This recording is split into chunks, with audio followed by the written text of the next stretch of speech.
If our podcast is helping you with your mental health, Zach and I would be so grateful if you could hit the follow or subscribe button wherever you get your podcasts. It's a simple action, but it really helps a lot. Thank you. On the first day I walked into Zach's therapy room in my hometown of Dublin, Ireland, I was one seriously lost dude. I had no direction and no real knowledge of what I needed from life. Zach told me that he'd help me to find my authentic self, whatever that meant. 3 years later, I had made some serious changes, and Zach even helped me to get sober. When I first met Stephen, he was a very lost soul, and I wasn't even sure to what degree the platform of therapy could help him. What followed was a journey to which I had the privilege to be part of, as I watched this young man dig deep and disrupt his old behaviours and beliefs. He eventually walked out of my room a changed man, and I believe he did find a more authentic self. So despite all of my healing and growing, it's not over, because I'm back for more. This is one man and his therapist. Well then, let's begin. Great. What were your, if any, reflective thoughts after session last week? Yeah, well, I've been... you asked me to take a note of, as I went through the week, moments of approval seeking. And to be honest, I had a couple. I didn't take note enough in the early part of the week, and then I was like, oh, I've got Zach in a couple of days. I need to do my homework. and then I went back to the journal, and I was like, oh, approval seeking, and I was like, no, I haven't been doing any of that. And then last night, a very clear example of approval seeking happened, and I'm sure it was one of many. But Rebecca and I were watching this show called The Morning Show. Don't know if you know it. I do. And there was a guy in it, like a big kind of dude, big kind of handsome, tall, blocky guy, and Rebecca was like, he looks too young for that part. And I was like, what are you talking about? He's like, oh, because it was referenced that he was middle-aged. And she was like, he's too young to be middle-aged. I was like, he looks older than me and I'm 40. So I think he passes for middle-aged. And I was like, he does look older than me, right? and then Rebecca was like, why do you care? Shut up. And then I was like, no, but I mean... And then I started going on a big tangent, and then I realized exactly what I was doing, yeah, it was quite funny, actually, but it was nice to be aware of it, because it's just good to be able to call yourself out and to kind of, and that's what is so good about being back in therapy now, is kind of becoming once again an observer of both my inner life and also, how I kind of unconsciously go through the day, or have up until, going back into therapy, have very much lately been unconscious in terms of my behavior. Not all the time, obviously, but just to be able to go, that's that, or this is, it's great. So, and to observe, to be the neutral observer of your own life, without the judgment, without having opinion, just to gently watch, to sort of, it's like sort of gently watching your own movie, just keeping an eye, a very purposeful eye on how you're going, how things are going. You give an example of, when you talk with the guy on TV, you're picking a very gentle and sort of, in a way, a frothy example of just, a little bit of insecurity about your looks, your age, your aging, how withered you feel in that moment. And I think it's a very, very common example of how we ask our partners, do I look good? Do I look good? Am I good enough? And I think in those moments, it's very understandable. You look for a little bit of external validation, don't we all? I think Yeah. when you end up asking for the external validation in other more serious categories, that's when we have to pay more attention. I think it's okay when we're discussing our hairline, our punch of our tummy, or our aging, but when it comes to your work, when it comes to your validity in the relationship, your character, when you start being insecure about your character, about your nature, about who you are, I think that's when we have to take it all a little bit more seriously. But you're not Yeah. giving examples of that, which is really nice. You're giving quite a light-hearted example in a way. Yeah. Yeah. And, but, the more I reflect on this type of thing, you know, uh, I hear what you're saying, and I hear that, firstly, yes, you're right. It's nice to be an observer of yourself without judging. That's a big step for me in my own journey. But I do still. I remember I used to have a girlfriend many years ago called Anna, and um, poor Anna was ruined with me. It was in one of my most insecure periods of my life in my early 20s. Poor Anna was ruined with me asking her all the time, like, not ruined, that's a bad word, just so bored of me asking her all the time, does that person like me? And it was always about me, not us, not this or that or this thing I made, or it might be maybe to do with the performance I was acting a lot of the time. But it was always like, does that person like me? What does that person think of me? And I think of those questions now, and I think, you know, I was really, I've come a long way since then, but it's very sad that I was needing that level of validation. But there's still echoes of it now, for sure. Like, there's times when I'll say to Rebecca, uh, for example, her sister came to see our apartment recently, and I was like, does Samita like the apartment? Or, those things still happen quite frequently, you know. Yeah, but you're describing back in your 20s, as you say, a much more an intense version of that insecurity. And I think if we reflect back upon that time in your life, that was a time when I think that codependency in your behavior was playing out much more, because you come from an upbringing and a home where addiction interfered with the quality of the family's life. Yeah. Um, you, by necessity, would have become quite codependent in your behavior. Now, here's some traits of the codependent, um, which is, interestingly, also traits of the narcissist, or sometimes the person in addiction. But some of the codependency traits, that intense need to feel needed, while at the same time feeling that very low self-worth and that heavy reliance on the external validation from other people. And also poor boundaries, having poor boundaries. When you talk about your ex-girlfriend, constantly asking her for reassurance. Am I good enough? Am I good enough? Am I good enough? In whatever variety of ways you ask that. There was poor boundaries there, putting that, as you said, poor Anna, putting that on her all the time. So those boundaries were very pliable. There was a movement, there was poor boundary levels. And yeah, so that sounds like, a time where you were more frantic in your thinking. Yeah. Does frantic land with you? Can you relate to that? Yeah, I mean, everything was frantic back then. Yeah. Mm, Yeah, there was I didn't know how to be in the world, mm, I didn't, within myself, within society, within a one-on-one, within a group scenario.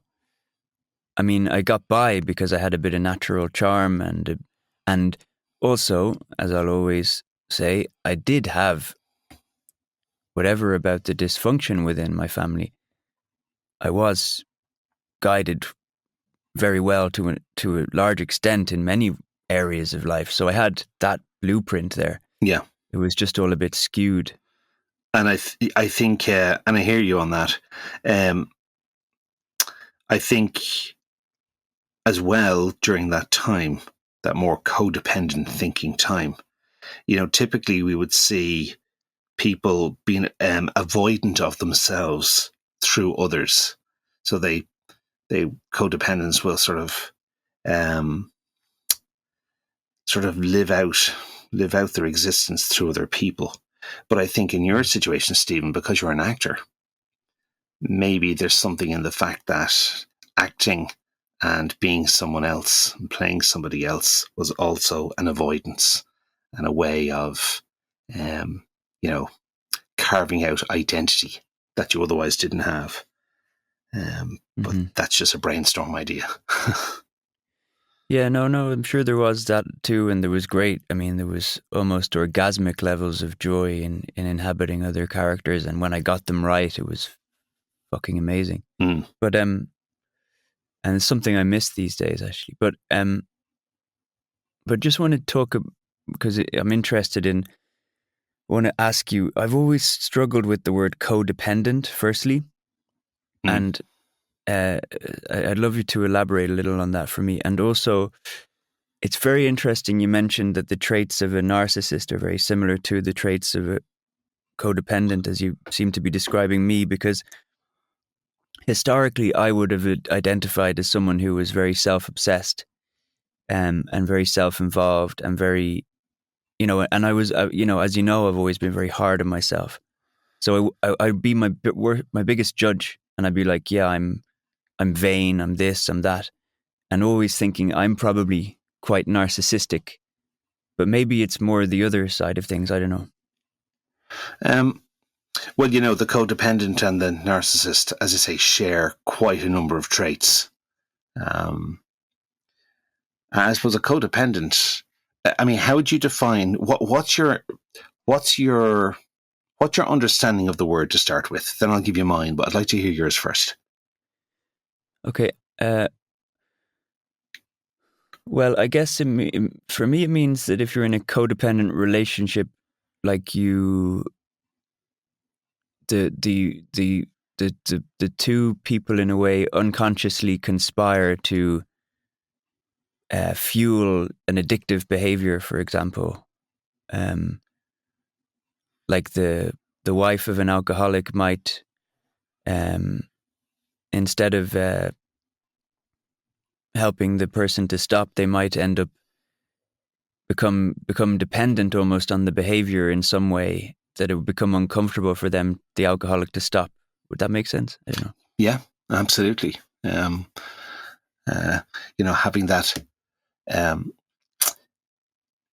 that excessive emotional reliance on a partner as a consequence of the illness or the addiction that's going on in that partner. Yeah, I think sometimes when in therapy, a lot of therapists will say it's one thing having to work with the person in addiction, but it's another set of rules trying to actually work with the codependent or the enabler. That's even more difficult sometimes, because both parties are in addiction. The person, let's say, for example, alcohol, the person with alcohol addiction, we know their primary focus is drink. But the enabler is addicted to the drinker. And that is an addiction, typically denied. But that's very, very, very difficult to approach and treat. I mean, this is the pleaser and the taker, right? This perfect blend, this combination. And it's very attractive to both parties involved when a codependent and a person in narcissism meet. They'll often have quite a chemistry, quite a blend. And there's an unconscious longing for fulfillment in both. and it's a very enmeshed and difficult relationship. But common threads in both, as I say, that need to feel needed, very strong in both characters. The low self-worth, very, very strong. We talked about the poor boundaries. There's often quite a bit of denial, on both sides. And back again to that external validation, the need for external validation, very strong with both. But I don't know if I'm addressing your question. I think you were questioning codependency, not as a concept, but just the title. I think were you not relating to codependency, or maybe are you relating more to the idea of the enabler? Well, let's take that example of that relationship years ago with that girl. Like, I struggle to understand how that was codependent. That's what I really mean, I guess. How is that? Yeah. I suppose I'm not necessarily saying the relationship with Anna was a codependent one. I'm saying you were in that relationship with your own codependent tendencies. Okay. Which came off your own dynamic at home with the people in your house. So okay. I'm not necessarily saying your ex-girlfriend was playing out a particular role in that, but you were probably in that relationship carrying echoes or threads or old shadows of codependency in that relationship with her. Okay. And the other thing I was asking was, basically, am I a narcissist? Of course you are. Okay. Take a ticket and join the queue. I think on each rung of the ladder of narcissism, from the mild right up to the extreme, I think we all have to take our place in some way. Look, the narcissist in its most extreme form, they are the taker, they are the self-focused person, the me, myself, and I. Now, this is the extremes, right? Where they're so obsessed with self, there's just no concern for others or for their needs or feelings. They carry that sense of egoic entitlement, they're number one, and they expect gratification, they want their needs to be fulfilled. I suppose the narcissist would very much struggle with being empathic. And empathy is not really very apparent. And there's that very juvenile piece that, not taking responsibility for their behavior, the irresponsible piece, and right. That constant need for admiration and praise. Now so take all those elements to their extreme, and you have classic high octane narcissistic behavior. And I think if we all look at that bullet point list, there's threads and shadows and elements in us all of that list. But it's all about, where's your marker? Where's your marker on that line? And which of those points and how intense within those points do you find yourself at any given time? So this is just a range, it's a range for all of us to look at. Like a spectrum. Yes, thank you. That's the word I was looking for. I couldn't think of it. The spectrum. Cool. I've been, just as a slight tangent, but I was listening to a podcast this morning. It's actually not a tangent. It's what I wanted to talk about a bit today, and it relates to what we're talking about anyway. But it's about, there's this guy called Robert Sapolsky, and he wrote this book called Behave, all about human behavior. And he's just brought this other book out called Determined. And it's, I don't know, I've often heard, I know you like Sam Harris, right? Yeah. I think Sam's app, Waking Up, is a very well engineered, well organized app. I think it's helped a lot of people. Yeah, and I use it. And but anyway, Sam Harris, there's something he speaks about a lot, which I never really got. I never understood it at all. Because I just didn't investigate it really. But this concept of free will, and he doesn't believe in free will, and I always took that like in complete ignorance, without investigation. I thought he was meaning that there was like some sort of conspiratorial thing where we're all being controlled by something bigger than us that we're not aware of. Completely misinterpreted what he meant, because again, I didn't investigate. Anyway, this guy, Robert Saparsky, whatever his name is, he is incredibly intelligent and interesting human being. And what he explained it as, basically, it's like, it's the way there's so many different elements that go into a human being's brain mix, if you like, whether it be how you were carried in the womb and the level of stress your mother was experiencing at that time, and you know, your socioeconomic background that you're born into literally within the first months, years, whatever of your life. All these things conspire to kind of alter your brain function and everything else. And so that's what I mean, you tell me, but that's now what I'm starting to understand is, wow, it actually is so true that there is so much already kind of predetermined by our brain chemistry, brain biology, whatever, and environment. But what I find interesting in my own situation is that, you know, because since I got sober and since I started the work with you, and, you know, and then I kind of entered into this huge new period of my life that has become, you know, my lovely, really reality. I always kind of had this perception that it was like something created, something that was like manufactured by me and people like you who helped me on that journey, and certain, you know, I don't know, fortunate things along the way. But coming back now to, I know this is a long speech, but I'm really getting to something. Coming back to what you said to me on one of the first ever days of therapy, you said, I'll help you get, or we'll find your authentic self.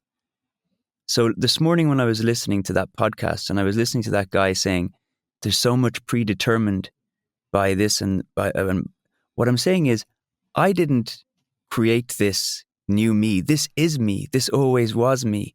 And I kind of had a philosophical understanding of maybe that being the truth, but this really made sense to me for the first time ever. I am biologically meant to be this guy who works really hard, who is doing quite well in the world, who is finally achieving what he's meant to achieve because I removed the addiction. Does that all make sense? Yeah. Well, you know, it's, I'm hearing it. I'm hearing you. Yeah. And we'll go back to your opening remarks about, you know, how predetermined we are, right back into the womb. You talked about the stressed out mum, you know, the cortisol, the stress hormones going right into the umbilical cord, into that child. And even even just within the womb, how already there is genetic predisposition, the emotional and physical state of the mum, all already having an impact on determining and starting to structure this little creature before he or she comes into the world. So already there's programming taking place. Already there's so much in the blueprint already taking place. And as you say, then you come into the world and, you know, right down to whether you're incubated because of being a preemie baby or whether you get immediate bonding with mum in that moment. We can now look at every single breath, every environmental shift, every emotion that goes on around you, the impact it's having on shaping this miraculous little brain of this baby, and all of that early formulation of character and nature that's going on in that child. It's sort of so magical. that it's so magical that everything that's going on is being soaked up so intensely by this brilliant, intelligent little person. And they're soaking up everything, the good, the bad, the ugly, everything. And therefore, as the child grows and experiences, tens of thousands of tiny little emotional and environmental experiences every day, day after day, week after week, year after year, there is this constant change, constant growth and reshaping of the character of the person. And where within all of that is there the unique you piece? Where is there room for you to have your free will, your very unique sort of thumbprint on your identity? Well, I believe there is a piece in there for you. I know all these other influencing factors are going on. All these other pieces are impacting your growth, your shaping. But there's also room for a little bit of unique Stephen to make his mark in that journey. And, no matter how predisposed you might be or how environmentally you may have gone through sometimes repeated negative experiences, not just you, but all of us, the fact of the matter is that the neuroplasticity of the brain is also just miraculous. The idea that we can reshape, reprogram, realign some of our most intense ingrained behaviors. Your sobriety is a beautiful example of that. A beautiful example of that.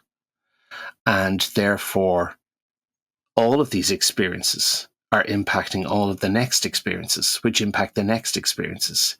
And so in this very intense journey with this multitude of influences going on, I believe there is the small autonomous piece of Stephen, of Zach, going on within those journeys that can impact and have a little impact and a little causation to reshape or reform our experiences.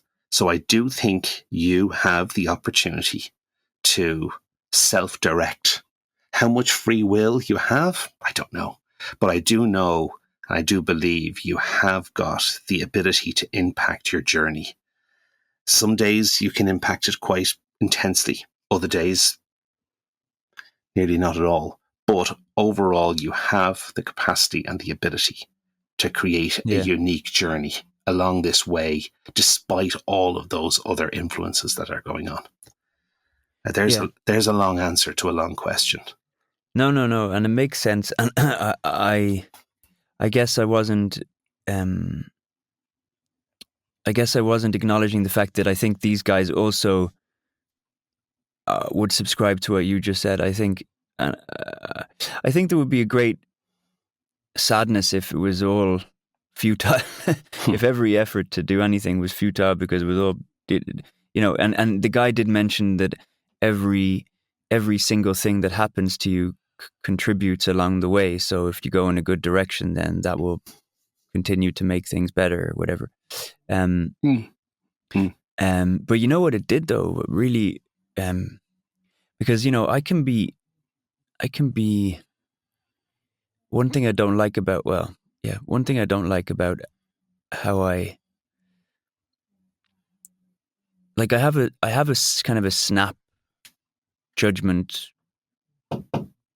motor, I don't know what the word is, but I know I'm not. I think most human beings do. I think it's kind of part of our animalistic elements, in the fact that I can quite quickly judge someone on the street, Yeah.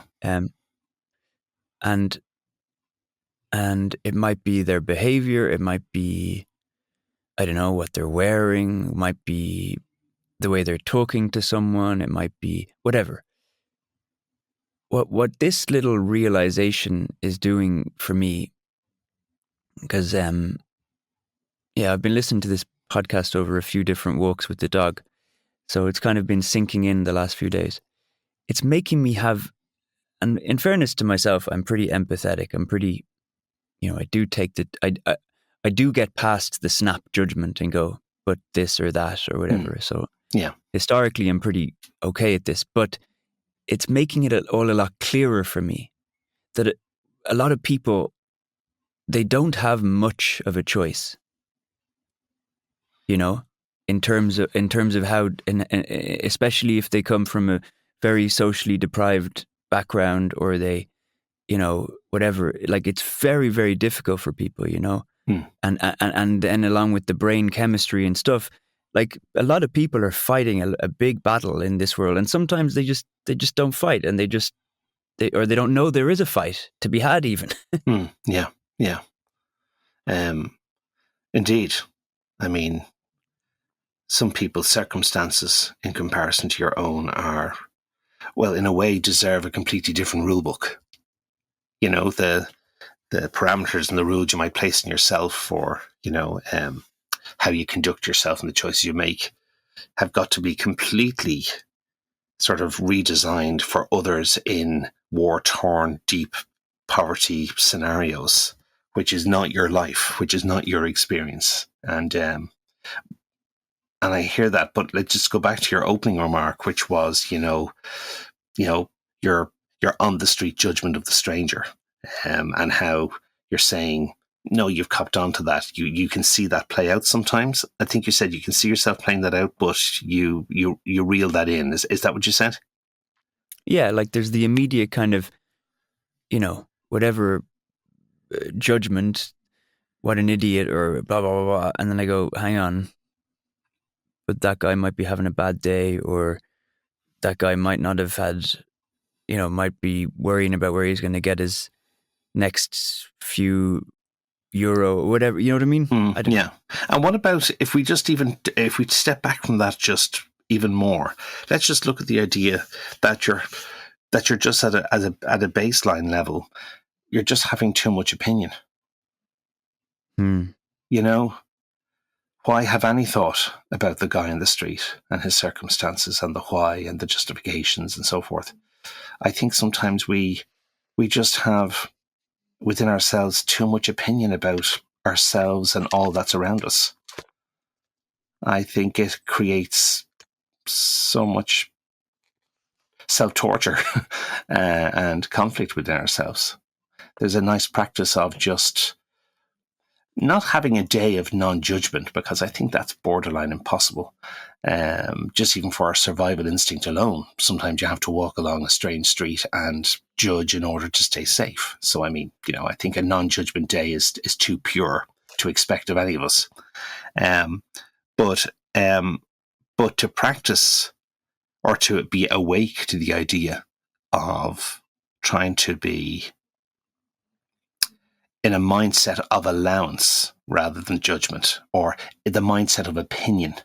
This is not so much even about judging people, but it's about just having opinion about people, to step back and to have no opinion, to just be without opinion, just to be quiet in your head, rather than always having to hold a position on the smallest of things right through to the biggest. It's the practice of quietness, not the practice of silence, but just the practice of getting a little bit more quiet within ourselves. I think it's really helpful. What's your thoughts? And that really has hit me. What you just said, yeah. Why? Really, in a really positive way. Like I just felt like I could take a big breath after you said that. A breath of relief? Yeah. Right. Relief from what? Just relief from this constant turning over in my brain. It's like you just gave me a ticket to say, hey man, take a break from all this, slow down. No need to keep thinking about this all the time. Yeah. No need to be doing anything. but we're so busy with doing everything. And look, let's just take a look at your very exciting average day-to-day life that you have right now. A multiplicity of projects, always another either business to do or a DIY to do that needs doing. Your travels, your relationship, your therapy, your ongoing creative new ideas, your brainstorms. There's so much at any given point, flooding through your head each day. And it's wonderful because you're utilizing your resources, your gifts, your talents, your intellect to, have the maximum experience from this good platform from which you stand at this point in your life. And you're not just keeping busy, but you're creating and you're journeying by yourself and with your loved ones. And it's great. But the balance is that we must recognize our overload. We must recognize our need for our digital detoxes. We have to recognize our need to just quieten it all down. And not just to listen to podcasts or watch YouTube clips and sort of go, oh yeah, that's a good idea. Oh yeah, I could do that. My God, that's fantastic. Save to favorites. Yeah, give that a thumbs up, put a heart on that. And then never following through. It's important that we follow through. It's important that if you recognize after today's session, I really do need to go and quieten down and have less opinion. I need to just follow that lovely idea of relief that I got when Zach suggested it. I need to go and create that now in my week. And it's going to be on Tuesday evening between 6 and 10, or it's going to be, and to be determined and purposeful about implementing what you know to be good in you, and to go and actually live it out and try it out and experience it and then review it and then maybe get rid of it or do it again. But Stephen, I think we spend a lot of time thinking in theory of what, would be good for us. And then the follow through, the discipline to follow through in a very purposeful way is something I think a lot of us struggle with. What's your thoughts? Yeah, I mean, absolutely. And I did do it. I'm going to take this as a task from you now, and I'm going to do it. I'm going to find a purposeful time in my week where I switch everything off. I did do something like this. I mean, the Sunday before last, but I didn't switch everything off. I just planned. I do recognize the difference between unintentional rest time and intentional. And I was very intentional that I was going to binge the end of Succession because I had like 4 episodes left. And I intentionally just sat and watched, lying in bed on a Sunday, and it was heaven. Now I know that's kind of slightly away from what your point is about the switching off of everything. It wasn't switching off. It was very engaged in this show. But God, I haven't felt relaxation like that in a while. Well, then let's just look at how valid your example is, and how, how individual you made that experience. You're right. Binging on 4 episodes is not switching off. But let's remember as well, I never mentioned switching off. We just said going quiet. And therefore, let's look at how you achieved going quiet with your binging. The fact of the matter is that how you achieved quietness is as follows. If let's just use the image that before you binged, you were walking around with like 7, 8 different radio stations all playing in your head at the one time. An overlapping of thought, an overlapping of exhaustions, ideas, to-dos. And then you sit down and you binge watch your 4 episodes. And you manage to just now leave on one radio station in your head. Because now you have the singular focus of your program. And you get to engage deeply in the program, and you get to invest in the program. And the only secondary behavior going on is the snacks you're eating or the break you take for the bathroom or whatever it might be. But you don't have your smartphone playing at the same time. You're not also taking notes. You've got nobody talking in your ear.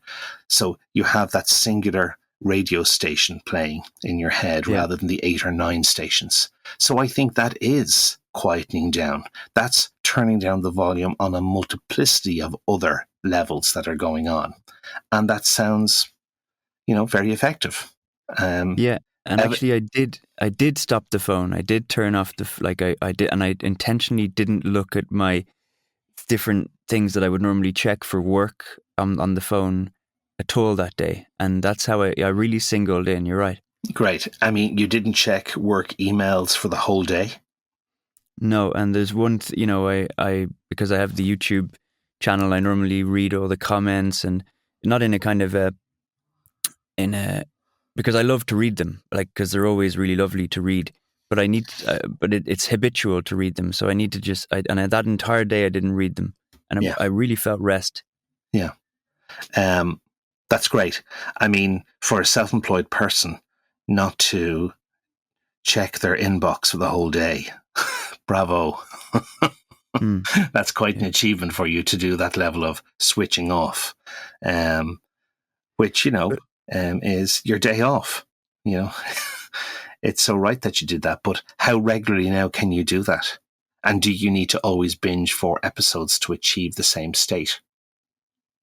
No, but I, as you know, I'm going to Sicily next week for a month, and I'm hoping that in that period I've kind of hit a reset button, and that I find, like, I think, from this conversation today, I can really set a new intentional practice, and I can find the time where I'm able to switch everything off. And I think that this time away now will offer me the opportunity of re-strategizing the time where I'm able to just give myself.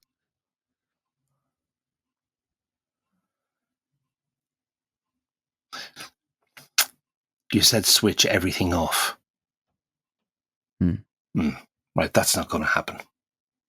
So let's just reshape your words. Let's just go back over that. Your intention sounds great. Love it. You sound excited at the idea of achieving that. But let's keep it real for your brain. Let's keep it real for your body.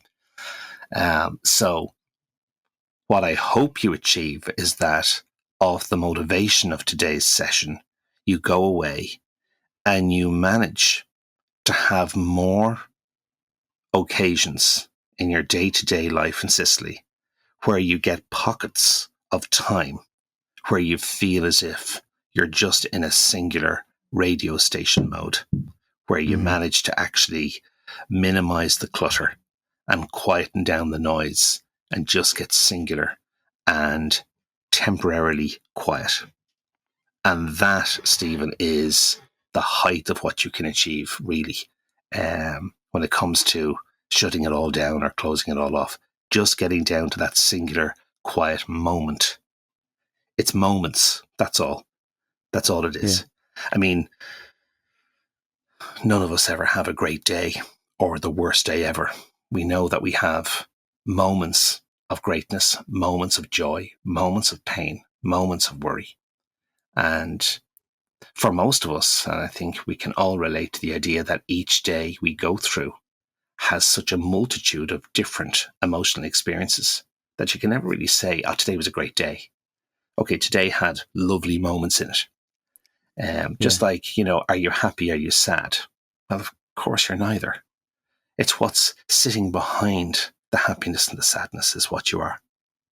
What sits behind it?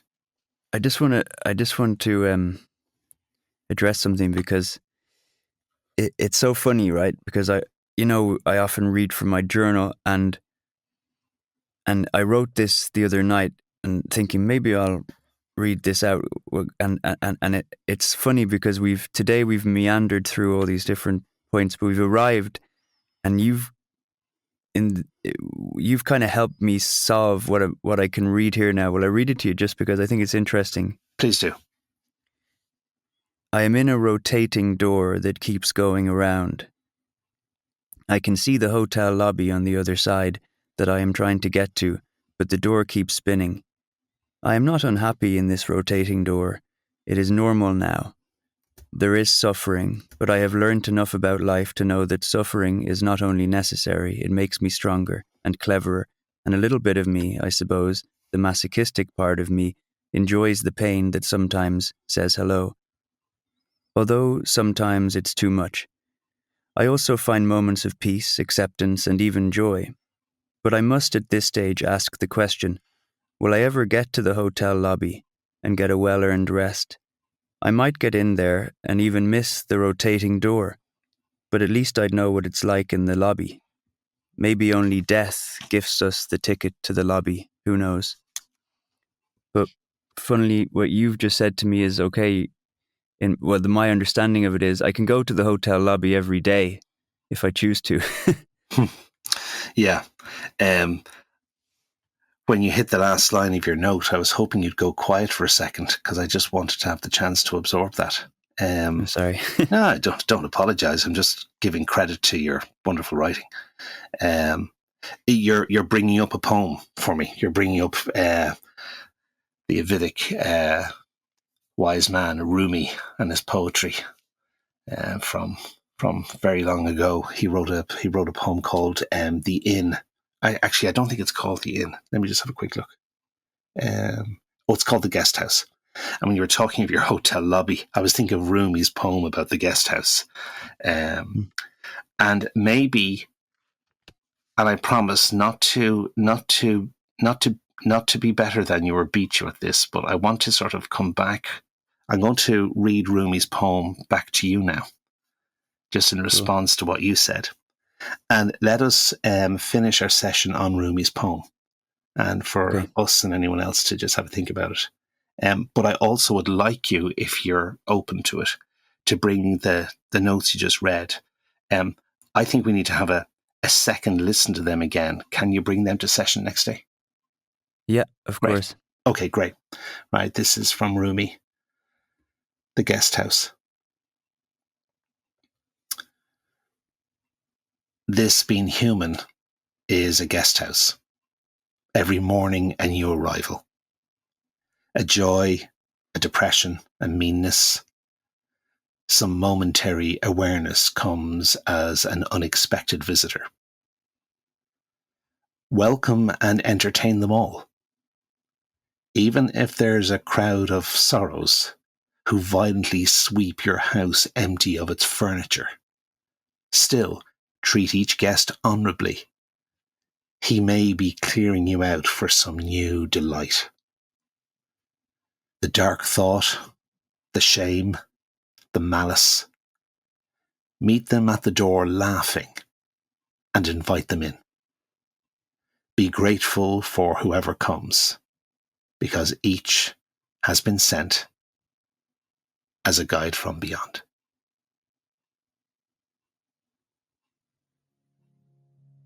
Nice. Good. Okay, let's end it there. Okay, Zach. Excellent. Okay, good work. Nice session. Thank you. Yeah, Lovely nice session. Yeah, good. Disclaimer. The opinions expressed by our presenters are entirely their own. We believe in fostering an environment that values intellectual diversity, enabling our presenters to share their unique insights and viewpoints. It is crucial for our audience to recognise that the opinions articulated during the course of this programme are those of the individual presenters and do not reflect or represent any other individuals, agencies or organisations. If you wish to contact Zach Powers, please email him at bergenpsychological.com. If you wish to contact Stephen, please go to stephendaltonvo.com.